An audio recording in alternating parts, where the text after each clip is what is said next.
ndeko na biso Mélodie oh ça fait 10 ans akita monde théâtral lelo ba yo pesa biso sango na ye kazongisi molimo na ye pa kolo impression na yo. Pointe-Noire eza douane et puis centre commercial biso moko toyebi place centre commercial ezaka na biloko mi ni bale ezaka na mbongo eza na kindumba na kisobosani o ezaka penza mo dépasse ezaka des choses ezaka na kindumba eza pe na mbongo parce que si kambongo esikilaka esika mabeza mindele ya ndenge na ndenge baza bandingari ya ndenge na ndenge baza awa na Congo ba chinois baza te lokwa na Pointe-Noire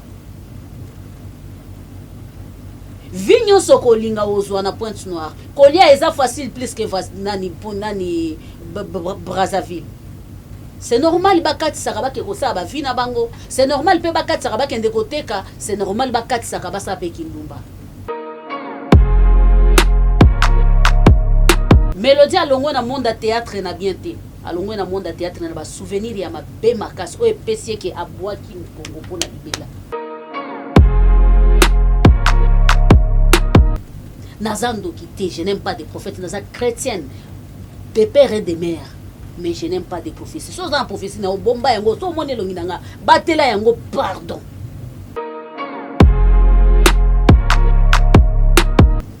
ndenge pe bazolo ba ipare bande ko na biso ba youtubers bazo confirmer que état oyo Mélodie akufi nango c'est vrai qu'akufi vraiment na sida. Est-ce que c'est vrai? Did somebody say that Majabu Gospel is coming to the United States? Yes, Majabu Gospel is coming to America. Pour la toute première fois, Majabu Gospel aux États-Unis d'Amérique. On the 16th of January, it is happening in Portland, Maine. An amazing, life-changing and epic concert. Et le 23 janvier 2022, bien sûr, à Dallas, Texas. Je peux m'imaginer combien la gloire de Dieu sera présente. For 2022 is gonna be glorious. The whole Majabu Gospel team will be there, and we cannot wait to share this moment with you.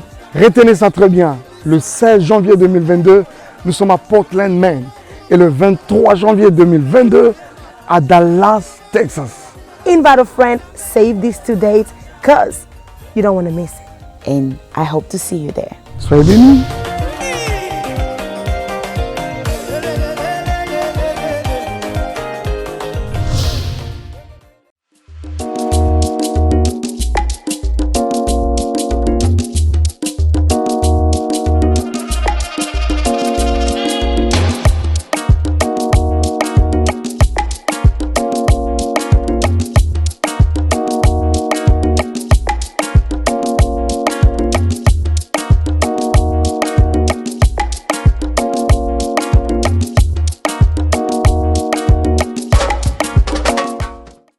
olandelaka papa oyo nini?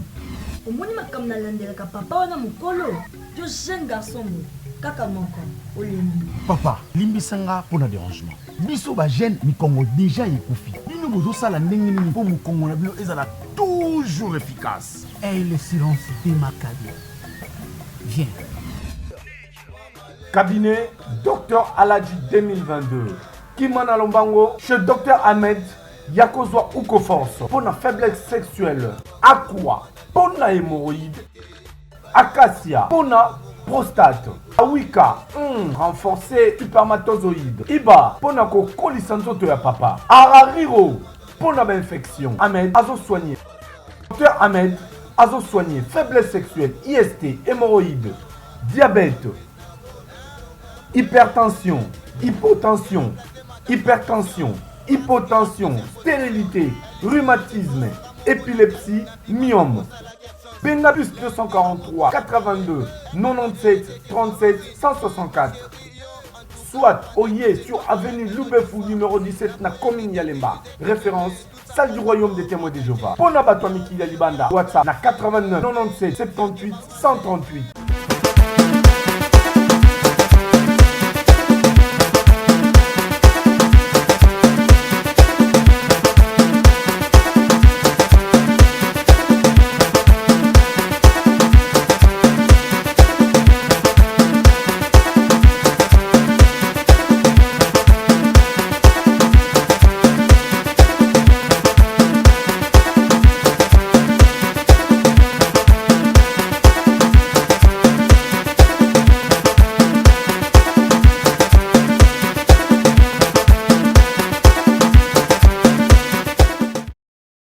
Bienvenue dans votre émission Zip Zap, émission Bongo Oyo Ezali Kokambamana Saratola. Lelo na koyambela bino invité monene o bolingaka mingi tosaka na vraiment ba analyse maman Judith Kalanga. En tout cas tokomeka un peu kolobela lisolo ya liwa ya ndeko na biso Mélodie. Liwa ya Mélodie a akufi depuis Point Noir, que son âme repose en paix. Mes condoléances na famille biologique nae et puis na famille professionnelle nae Mobimba. Alors liwa oyo eboti bakombo ya bato ebele na kati, tokoyoka président Caleb, tokoyoka ba Mamisa, tokoyoka ba producteur Jules. En tout cas liwa ya Mélodie et undoli ba dossier oyo elalaki pe lisolo ya maladie ya 4 lettres ebimi na kati esika nini. Alors tokomeka kosolana maman Judith Kalanga. Sans plus tarder, je dis un grand merci à Montréal derrière la caméra, Papa Tadingalapa. Un grand merci à toi. Un grand merci à nos sponsors Nanganyoso, Majabu Gospel, Majabu Gift et puis Azir, Jimagic Adassa. Un grand merci à eux, un grand merci à nos partenaires Nanganyoso, Tata Poe Fapekato. Un grand merci à toi, un grand merci à maman Gina Amatou Motema, à Papa Aaron Amatou, le prince de Dubaï. Un grand merci à maman Amélia Moueba, la private de Orlando Domingos. Maman Madolelo na Germanie Motema, ya Papa Samuel, merci na yo. Merci na Jenny Bête Industriel, moi si à Pembe, merci na président Charles Tamboué, merci na Papa Diego Milito. Pourquoi pas na maman Mapasa Yaya Moto, merci na yo. Merci pe na Ozia Masamba, merci na Murphy Andrea, merci na Bob 08, merci na Angelos Karwan. Merci beaucoup na Ozia Masamba, merci na Makela Kumba, merci na président Bébé, merci na Dalia Onyema, merci na Bandeko Nyonstu, Debo Bouchab officiel, merci à toi. Merci na Bino Nyonstu batubo bo soutenir la chaîne na biso et puis bolinga émission. Oh alors Montréal ce qui vraiment aux même langage danga fungo la biso plateau maman Judith Kalanga. Bonjour. Bonjour maman Saratola, bonjour na babone na biso nyonso ya Saratola TV. Bonjour na balandi na biso nyonso ba o balanda ka biso balinga ka biso na ba ope balinga biso te to pesi bino ka bonjour. En tout cas merci maman Judith, bonne santé. Santé za bien ya sauf que to continuer langa ba maladie komi ebele. Kosunga moko so comprendre déjà que na ngome e fungwa mité. Donc nanda couper misusu ebi maloko akoloko to babenga oni moto nzambe mususu so bima filaire. Donc y na ba maladie et changement climat. Donc de préférence parents protégez-moi na yo moko pe mi protéger. Donc to tika kotambola surtout na batongo makasi mbo koyebisa mutu kotambola na tongo makasi ezo dépendre na vie sociale na ye mususu pe soka bimi tongo makasi ta kolia te. C'est très difficile ya mutu ya tango zo bima tongo la te la ba malili kande basaka na poto. Merci. Merci beaucoup maman Judith Kalanga. Toko tambala mo na kati actualité. Maman Judith tolali tolamuki ndeko na biso Mélodie. Oh ça fait 10 ans à quitter monde théâtral. Lelo bayo pesa biso sango na ye kazongisi molimo na ye pakolo impression na yo. Merci beaucoup maman Saratola pona mutuna très important au pesinga. D'abord ponanga na kanisaka ke parmi bayaya oyo babunga na théâtre bazana na poto Mélodie za na kati. Donc nga imagine nga ya Mélodie ki azana Pointe Noire ezala ate. Preuve ane ke tango babenginga keno mwana nga sala ke pa nanga ke mama babengi ngai na moni na coupe moko tozalaka bayebisinga ke no Mélodie akufi tozokende pa na bango ngai o nga tuni pa na bango. Oui c'est bien mais Mélodie za awa ta za na poto bite mama zalaka awa yekuta zo ebate ke yepa ebite ke za na Pointe Noire. Oh un certain moment na omona oh non Mélodie za na Pointe Noire isalinga moi passe mingi parce que ça fait longtemps maman, vraiment plus de 10 ans ou bien 11 ans. Mélodie na monde théâtre amona la raté eza na nzonzing ezala o na TikTok ezala wapi ezala na Facebook et Mélodie a limwa 10 ans après to komona liwana ye. Donc esala kinga passe makasi pour impression nanga et choka kinga rien à dire. Rien à dire. Maman Judith toi tolandi bien na Point Noir tout ça na ba artiste belé o bakenda vivant bazonga bibembe. Et bakenda na nzoto malamu bazonga na nzoto ya bokono. Nini yango o esalaka ke ba artiste bakende kovanda na Point Noir bakenda koluka. Merci beaucoup maman Saratola. Pointe Noire eza douane. Eza douane. Douane eza na cadre commercial. Tant on a lobby douane ezali lokola boma. OK. Mais yango eleki boma na musika. Parce que marchandise ekokende yangola po ekita bien, fo ekita na Pointe Noire. Ba nini ba bengango ba conteneur oya ba double pneu. Double ceux qui ba bengango ndenge nini wana. Ya minene wana ekokita jamais na mai na biso awa. Ekitaka na Pointe Noire po ekende yangola, ekitaka na Pointe Noire po ekabola na ba Afrique. Donc Pointe Noire est un centre commercial.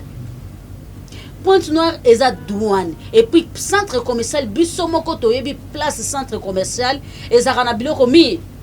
Ezaka na mbongo ezana kindumba. Côté mibali côté basi. Na kisobo sani. O ezaka penza mo dépasse ezaka des choses. Ezaka na kindumba ezaka na mbongo. Parce que si kambongo esikilaka esika mabeza. Soki batu bakenda na Pointe Noire bazongaka na maladie, bazongaka bibembe. Parce que c'est normal. Biso to sali 4 ans na est de la République démocratique du Congo na papa na ngai na frontière entre Congo na Uganda. Bao baebi fonani frontière ya Kasindi Kastama. Donc est divisé Congo na biso na Uganda. Mon père a travaillé là-bas 4 ans. Batu baebi. Là-bas bakabolaka sida lokola biloko ya kolia parce que ezesika pe mbongo ekabwamaka lokola mai ya komela. Ba Ugandais bakopesa biso yango biso pe tokopesa ba Ugandais. OK. Donc esika o douane za mabeza laka on a ko répondre na réponse no yango. Nde yango ba artiste na biso bakendaka kuna souvent ba fille na biso mona awa msu moi vie komi kokoso akimi mbango na ki ovana na ki s'installer na Pointe Noire. Merci beaucoup. D'abord Brazzaville, Pointe Noire, bandeko na biso Brazzaville, balimbisa biso parce que toza bandeko tolobaka langue moko. Mais ba Brazzavillois balingaka biso ba cité ya ba congolaise te. Ba benga biso ba zaïroise. Balobaka bazaka na mot de passe na bango boma zaïroise tika nyoka. Soki ba moni yo nini impression na biso kune pa na bango za ya koboto la bango mibali. Parce que bazaka complexé na biso. Ça je dis la vérité. Eza mensonge te. Bazaka complexé te. Tozala kala bienvenue na Brazzaville te biso basi.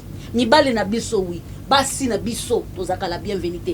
Allez là-bas pour faire commerce là ça va. Mais allez là-bas pour aller s'installer soki babali officiellement te. En tout cas je suis désolé ba koyamba na maboko mibali te parce que impression ya liboso zaka oyo boto la bango mobali. Wawa. Ya liboso. Balinga biso te basa complexé et puis mobalo ya Brazza soka lingi mwasi na biso atika ate. Alors lokola salema 3 fois 4 fois et c'est répété alors balobi que non biso tozaka ba voleuse ya ba mari na bango. C'est ça. To fondaka ne sengote. Et si ko eloko ndi netinda biso to kende kana mboka wana. Prevane na Brazza to koka ko s'installer bien te. Il faut to kende siko na mboka oyo mutu nyonso ayaka bakipara mutu te za Pointe Noire. Pourquoi bakipara mutu te parce que Pointe Noire ezali milieu commercial. Mindele ya ndenge na ndenge baza. Bandingari ya ndenge na ndenge baza. Awa na Congo ba chinois baza te lokwa na Pointe Noire. Vignon soko linga ozwa na Pointe Noire. Kolia eza facile plus que nani Brazzaville. C'est normal bakati sakaba ke kosa ba vina bango. C'est normal pe bakati sakaba kende koteka, c'est normal bakati sakaba sa pe kindumba. Donc na chaque parcours ya mutu, ya malamu eza na ya mabeza. Eza na bao bakendaka asombi maputa na ye. Oto mona na beach. A mutu amaboke, a fi ya media, a fi internet, aya kati na Brazza ateki na Congo kitoko makasi. Eza pe oya kei, tekisa ningai, tekisa ninzoto zonga ni Congo. Tekisa ningai, tekisa ninzoto zonga na Congo. En tout cas, donc bamsu bakenda ko soma ba marchandise, msu bakenda tekisa ningai, tekisa ninzoto zonga na Congo. Sikoyo net tozwa na kande kona biso Mélodie potro ça vraiment analyse to lobela nyonso. Mélodie aza mwasi omoni na théâtre batu bazara na passe ya succès na ya ko avancer za ramibali. Mais Mélodie azalaki aza mwasi kitoko déjà, azalaki apprécié na banzunzi nyonso ba CD po aza star a CD. Azalaki star ya CD na banzunzi nyonso présence à Mélodie banda kozanga te. Siko eloko nini esala ke Mélodie a quitté Kinshasa pour qu'il ne s'installer na Pointe Noire et puis abandonner Moussa na bango. Merci beaucoup. Oh ya zala ki bongo considérer zate loka ba msou lelo baso tika po ba déconsidérer. ya liboso nanu Mélodie akota na théâtre Mpiaker te. Ah bon? Oui. Na oyo naza nango. Mélodie akota na théâtre en tant qu'une fille déjà ya danger. En tant qu'une fille moko bope akumbaka pe mutuka. Déjà oyebi monde na bango à l'époque ya kilolo te. Ezaka na quelques batuto betaka dame ba grande dame te. Déjà à l'époque, ceux qui me font mon boyard déjà na moi car nae na répétition. Hayaka déjà place bo tourner na moi car nae c'est ka danger. Ma bekotaki. Mélodie alongo na monde théâtre na bien te. Alongo na monde théâtre na ba souvenir ya ma be makas o epesi ke abwaki Congo pona libela. OK. Bambeli e chuba mi ndenge na ndenge. Bon. Na rozana ba réserve. Oui, nous en ba réserve. Bambeli wane banda ko chuba. Yepa bando chuba bango.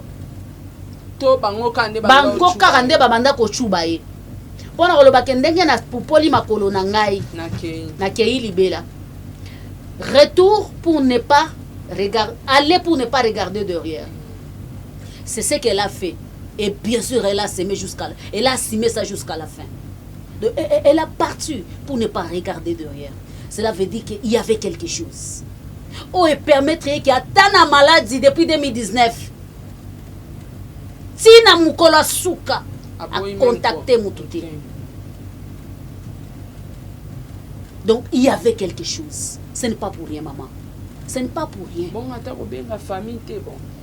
Famille professionnelle à Kokai Kobenga parce que déception légale alors on a les losos na certificat na mboka banda na moni muto na Kobenga te lora famille na Congo ke ndé na za santé famille professionnelle na moni muto Kobenga te bon ba réalité pesé belé tam soupe na famille biologique na famille na le soupe ba problème est très important zanini na problème ya ndeko na biso Mélodie wa umeli na maladie ba zangi na mbonga ba kisi maman makanisi ezebeli de place wana nazo raisonner nazo kende musika comment moto akoki kokoma na niveau ya komi éloigné non. Qu'est-ce qui se passe? Mélodie akendaka na ndeko na biso Diana Molimo ne pema na kimia na point noir bakendaka ensemble. Il y a des témoignages. Ils ont diré là-bas oh Nzambe na bakoko na biso na bango moko ba weinde ba yebi eloko bakenda ko. Les autres ont dit que bakenda ko Taliban. Les autres ont dit que bakenda ko sa vie na bango. Les autres ont dit que bakenda ko fonda mutu na mutazana choix na ya ko fonda place wa lingi selon capacité na yé. Mais Diana tango amoni que ça ne va pas oh. Je dois rentrer. J'ai quand même l'endroit où je peux mettre la tête. Je dois rentrer. Pointe-Noire Brazza, c'est 2 jours. Ce qui n'a train. Tête, bus, ezara bus tongo poko. Tongo poko. Ce qui bossali ma manœuvre, nde bokola na nzela mais eza tongo poko komi Brazza Congo journée moko. Donc dans 2 jours, 3 jours à Kinshasa. Et le komoko te ko empêcher poko makine sate. Ba ope ba yela kanzela ba Congo. Soko lingi pe butu ko katsa nzela ba Congo manzangungu wa Kinshasa.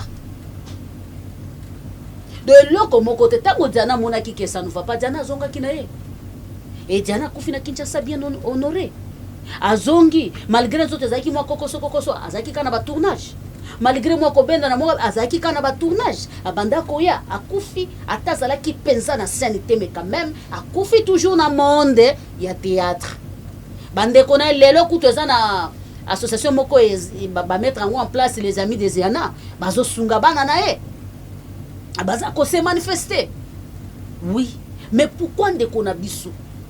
Ata ba plateforme nyonso yo, oh ba groupe Kingandi, oh ba nini? Même ba liwa ya batu, basa ko kufa na Kinshasa. Atikala ko manifester. Même liwa ya Diana tiki commande, même pas et pourtant na Diana bazalepo. Oh yo ki bayembi sekele ya motema, Zambe na banana ye. Sekele ya motema, Mélodie est partie avec. Sekele ya motema, Diana est partie avec. Ce qui Diana Zalaki, il pouvait nous dire pourquoi Diana Banda ko cité le sous Mélodie té. Et pourquoi Mélodie n'a pas réagi quand Diana est mort. Parce que ça fait déjà une année. sekele ya motema. Et pourquoi ebele bakufi? Mélodie n'a pas pris même le temps de réagir même par vidéo. Sekele ya motema zambe na banana ye ngako nani pona sonde ba cœur ya Mowei, ngako nani pona kota na muzindo ya motema ya Mowei na kende ko bimisa soki eza chamate. Donc awa totikeli ye moko le maître des temps et des circonstances afungola ayeba po biso toza limité bo balobaka je connais tout bakokota mais baza limité na likambo ya Mélodie po eza mystère openza balobaka ki okoti na zamba moko oyeba nzela te likambo ya Mélodie po efungwama te soto nake na domaine ya maladie yaya ezaka un certain moment osali lolendo osali lolo batona basalanga boye un certain moment lobino nakokufa boye te omoni bafoto lelo babwakeli biso na liwana ye ezalaki bafoto azalaki na bomo balinga babwaka ngo Mélodie alobi ngai ye foto na nga ta moko ekende place te bandeko oyo babwaki bafoto so bolanda biso fale bosala ngo ta Mélodie azali na bomo bobimika libanda soki omoni nakolobaka 3 maladies parce que na état wana Mélodie a commencé ba boire qui en internet peut-être intervention ngai comme rapidement na pointe noire c'est ça nga ke ya traitement ngazonga to ngazo premier soin c'est ça na lingina lobaka 3 maladies ezebele oyo ekoki kotinda mutu akufa na état Mélodie akufina ngo na otanga kaka 3 eza ebele parce que naza médecin te ya liboso eza sida na lobi bien 3 maladies nazotanga mais eza ebele oyo kotinda mutu akufa na état o Mélodie akie nango ya liboso eza sida ya mibale eza cancer surtout parce que lorsqu'on dit qu'il y a bandaki kokita makila eza aussi la kabako bakisaka na bapota ya mibale ezali cancer ya misato ezali cirrhose de foie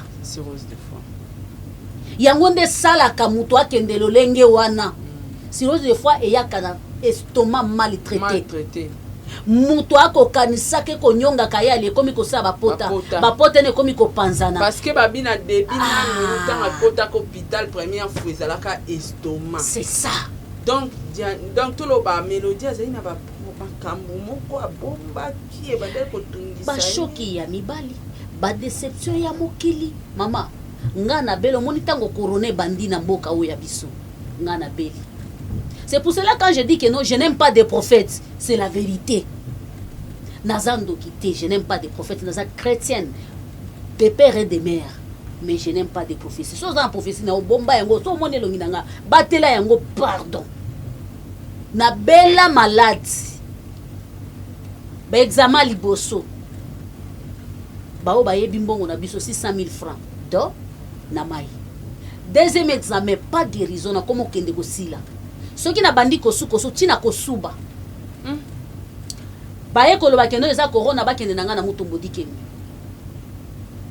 Toke na mutombo dikembe basali premier examen tozo kende kozware et pas mutombo dikembe ba confirmer que eza corona. Faut ba intégrer nga ba leki nanga ba boyi. Tozongi début ya corona na Congo. Na tozongi ndako. Tozongeli médecin o abanda kinanga. Médecin na lobi bon bokende akomi bon moko boto ya na limité awa na soki na 17e rue tokota wana bazwa nzete moko boy bakotanga soki wapi na gorge soki wapi ba toyepe tofuti bambongo tozotambola ka na ambulance tofuti bambongo bakotisi eloko wana batali tali eloko te ote totika na examen tozonga na bapokwa na rechité ba meminga siko na hôpital wana médecin na lobi bakisi nini bozo pesa ye batali tali alobi te bokata no bakisi nyonso azonga ndako te alala awa nalali na wana na tongo 6 heures nzamba bana bitike azanga te médecin wana ye abandi osimba nga awa azosi abine na osimba yo bozo yoka ndenge nini ngabi nazo yoka douleur nazo yoka na pema abi relax toi zonga lisusu ngabi nazo yoka pema nazo yoka douleur abi pema lisusu zonga ngabi nazo yoka kaka douleur nazo yoka na pema moyena na pema makasi ezate abi c'est fini abi toi lati na lani mbeto lobi bo changer bakisi nyonso kaka médecin na bandaka na ye ye muto atindanga pa mutombo dikemi ye atindanga na limité sur place le même jour lobi bo changer bakisi nyonso moi so ça comme l'estomac qui bato bayebaka te ke estomac eyaka eza na baforme mais bakangi yo deya na corona alobi bo changer tout omoni sikoyo bakisi oyo boopesa ye yango nde komise na baeta oyo parce que eza bakisi oyo eza baantibiotique ya makasi ezozikisa ye changer tout à partir d'aujourd'hui botia ye bakisi na misisa mama 2 jours je me suis mis debout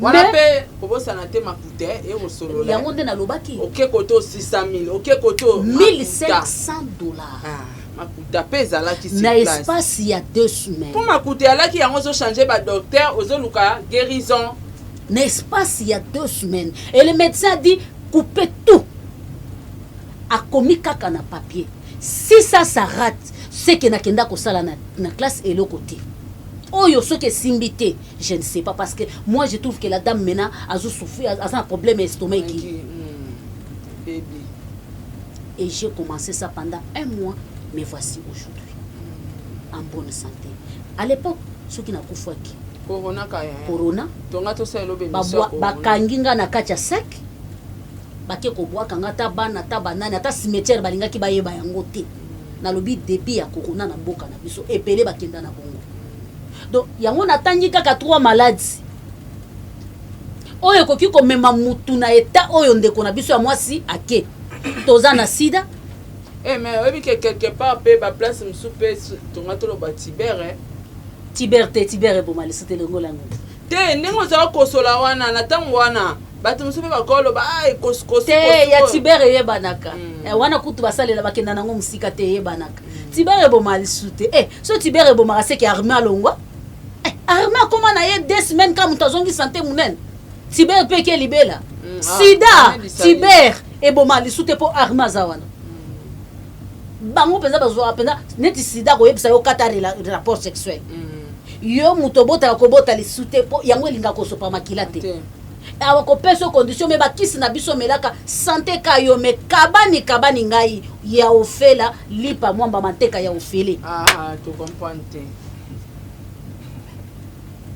cameraman so c'est kasi comme benina lo te po to comprendre te yango aseki vous comprenez te yo to seki merci beaucoup nasina nyati nanga sete mais na bandi nanga bakiri armée na respecter nanga ba makambo tant ce qu'on a zongeli normal jika na bandi système ya lipa mwamba ofele mateka ofele ba ote ata mateka to bax lipa siko yebi yango mateka ofele ezali virus lipa osomba oyebi ti mateka ofele ka est-ce que ndena oloba lipa oyeba lipa wana masara est-ce que ndena oloba lipa oyeba c'est-à-dire ce qui est est-ce que ndena oloba lipa te bato babi na bacommentaire loba lipa ngo kasi babi boyeba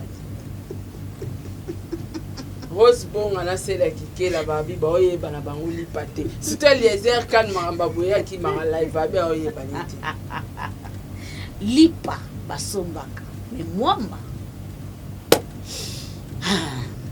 quelque chose qui se trouve entre.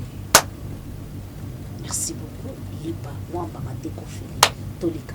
Donc de on a biso et koki osala parmi 3 maladies wana pe. Merci beaucoup. Moko ebomi. Et puis makuta pe ala ki. Makuta ezala ki te. Parce que sida ya mikolo ebomaka te prévane yango zo mona tozo kabango ya ofeli. Mais sida ngo bakisi nango c'est gratuit maman. C'est gratuit yango na zoloba. C'est gratuit partout. Test nanu ya soko lobi kaka OK kaka na ke ko sala pona sala contrôle ya checking ya nzoto nanga. Au côté le makutu tata batu bazala ki 20 oza mutali boso. Ofele. Soki bazuyo nango ba yebiso ya eza suka mukilita patile lelo ya ozwa kakisi. Yango mona katoko bika ka toko kabola kango kaka. Toko kabola kango yango na lobi ko somba lipa kasi mo baba ko pesa ofelete. Lipa mateko ofele ba. Poto kende na hotel, il faut pesa ngambongo te. Kasi sida na kopesa mateka ofele to bakisi matabisi likolo yo moko ndo kopona kozwa mateka to kozwa mwamba soko lobinga na lingaka mwamba mingi po pesa mwamba gu makasi yo ozwi yango mwamba wana seke tokendeki na ba 3 coups na ba 4 coups et koti na makile koti na musisa rien à dire baza siko ebele na kini baza ebele na poto baza ebele na Pointe Noire baza ebele na Lubumbashi rien à dire sida eza eloko akoidentifie na nzoto ya motu liso te ekokoma identifie soki neutraliser baanticorps na yo parce que yango capacité nango na nzoto na biso mpo elonga biso eya ebomi anticorps mpo ekoma na point ya koboma yo il faut ezwa nano ata 5 ans na makila adomine mikuwa na yo nde siko akomi kolia siko keba soki ekutani na makila lokwa banga jika o positif nga na kobeta 50 ati mais na sina bomi ata 200 yo zaka nga naza po yango po eboma o positif il faut ezwa ta makila nanga okoka te akolinga soki akoti koto oyo abomi ye o makila nange ebomi ye akoti koto aboti koto babomi ye akoti koto me nga na akoka bakakaka abotaka so aboti makila ebomi aboti mpo na makila ya makasi nana makilo ekabaka donc nakokabela ata 5 personnes makila na mbala moko nazaka ya kotelema donc po sida ebomanga donc ifo nga na boma ata 300 po elonganga siko so okutani na moto abongo aza nani assassin po yebolalisa ye akota na cercueil akweyisi combien amour assassin et po boidentifie jour akokufa ko bino nyonso bolobaki akufi normal po azani ya santa bien akufi normal eza na artiste monene ya mboka na biso akufa basuso ebimaka ki akufi na maladi wana bato ebele baboyaka mama Sara poison parce que tozalaka na de maladi eleki mikolo ebele te mama na bana mekwenda beto confirme ke yekikalaka 4 lettres mekwenda yai mama na bana après bapangi na ngombe confirmaka ke 4 lettres basi ke tukalaka kukala ndenge mpe bazoloba ipare bandeko na biso bayoutubers bazoconfirme ke état oyo Mélodie akufi nango c'est vrai qu'akufi vraiment na sida est-ce que eza vrai yango nalobi boye ma chérie napesi 3 surtout pistes. cancer Merci beaucoup napesi 3 pistes 3 pistes oyo etindaka makila ya moto esili 3 pistes 3 pistes ke soki moto akufi esenga batya ye makila esenga ye mai esenga ya liboso na kote ya makila eza cancer ya mibale eza cirrhose de foie ya misato eza sida motema donc bapiste wana nga na pesi eza bapiste oyo kaka mami abone ya jika bolanda eza kaka oyo soki okweli na biloko wana esengo kaka bazongisaka yo po cancer eza vampire ye apemaka na makila cirrhose de foie eza pe vampire sida pe lokolo oza lisusu na eloko te otikali kaka poso ya pamba mpo mikuwa deja basi balie yango omoni ndenge soko obwaki mbisi bafourmi bayaka batondeli yango na miniti moke mbisi wana elimwe ndenge sida ezaka na nzoto ya motu akosi omoni mukuwa omoni biloko tolingaka mingi na mikuwa so okata mukuwa mwa biloko wana ya rouge ezaka na kati ya mikuwa na biso wana nde makasi na biso siko ye sida akosilisa yo eloko wana mukuwa tikali vide akomi otambola na mai siko so otikali vide soki bakozongisa makila te bakozongisa mai te okopema te tante na nga propre mandoyi ya moi akufa na ndako na biso avec cette maladie on a vu ça tobandola ndako une belle dame très jolie et à Passy mais c'est très difficile à reconfirmer que Mélodie est partie avec sida mais il y a beaucoup de maladies que mutako kende na lolenge Mélodie akini mais nga nazo condamné parce que balakisi biso ke totikali na ngonga muke nazo condamné bandeko o ba publier ba photo na miniti poto koma na soka mama Sara bazami tema mabe Mélodie azalaki na capacité ya ko se défendre tata peki sabino bolinga ki bo sala ngo na bomo ya Mélodie biso tolinga toloba tozana makoki te me micro nde makoki na biso tongato betata micro elingaki la musama Olive micro elingaki la musama Denise micro elingaki la musaba grande dame ata li mwana monde théâtre ata azalaki lisu na succès te balinga base rappele na ye pourquoi bapage tie bavideo na ya kala parce que baraisonne ke aza moto asala histoire eza de même comme Judith lelo akwei na se olobi te Judith aboyi mpona lolendo mais lokola aza motu quand même ayebani aokende boye te lokola aza boye fo tolakisa la tola oya osala spécial émission nga nayebi te bandeko botelema tosunga jika moko aloba mpe makambo esunga biso moko asala botelema te Fabrice yaka ya kozwa tozwi mwa 1000 ya kopesa yaya te boya bosala boye te biso moko tokozwa ya en charge bato bazangaka te parce que soko okomi femme publique homme public ozali su ya famille na yo tokomi ya bandeko nyonso eloko wana bosali mabe soki eza na bandeko ya Mélodie so boza na problème na ye te bokende na Pointe Noire ba aide nyonso koya eza na maboko na bino parce que soki bino bozalaki ba vrai ami eloko bosali bolinga bosala ngo na vivante ya Mélodie pas na mort na ye pas na mort na qu'est-ce que vous gagnez et toi la dame qui est en train de crier maman lié père madame quand elle dit pourquoi tu n'as pas crié ça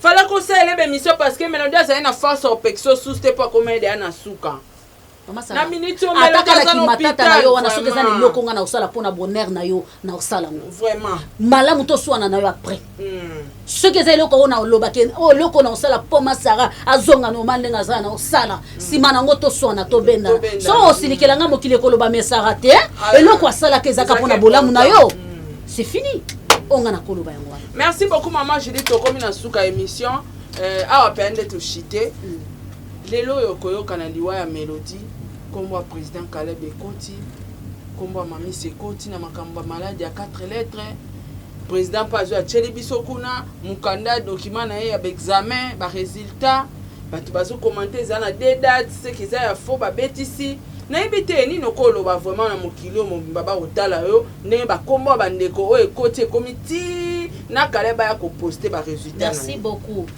La duchesse ayaka wa internet ningana pendant 2 mois non. La duchesse alobaka vérité sur propre vie na bango.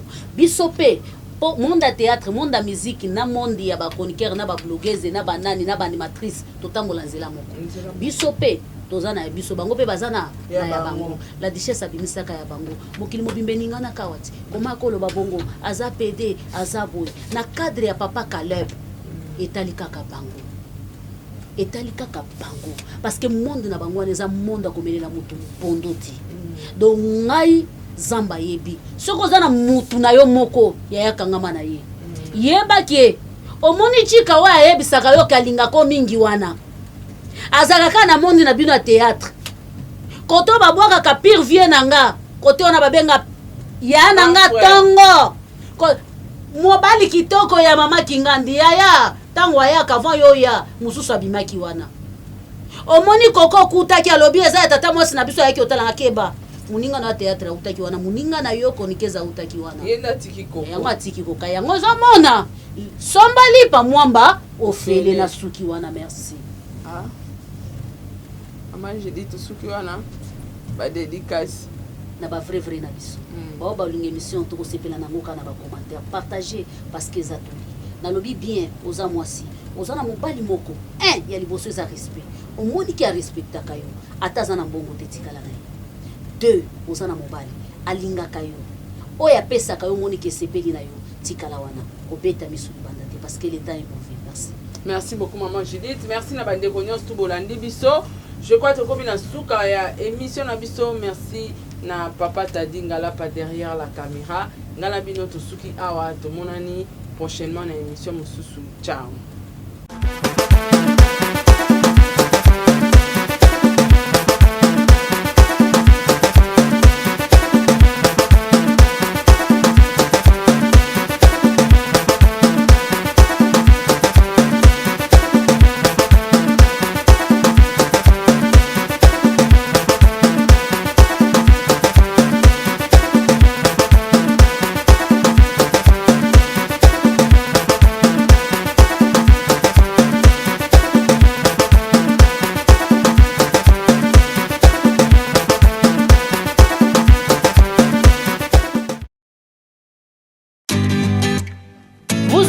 une entreprise, boutique, ONG, église, restaurant, chaîne de télévision, parti politique, école, université et autres.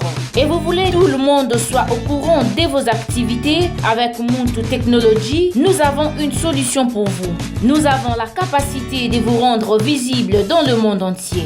Nous allons créer pour vous un site internet, une application mobile Android, iOS, chaîne YouTube, une page professionnelle de tous les réseaux sociaux, sécurité informatique ainsi que le marketing digital. Et nous allons monétiser tous vos services afin de vous permettre de gagner de l'argent sur Internet. Nous sommes sur l'avenue Cabinda, numéro 211 dans la commune de Lingwala, référence Cabinda Center. Veuillez nous contacter au plus 243 82 09 34 440.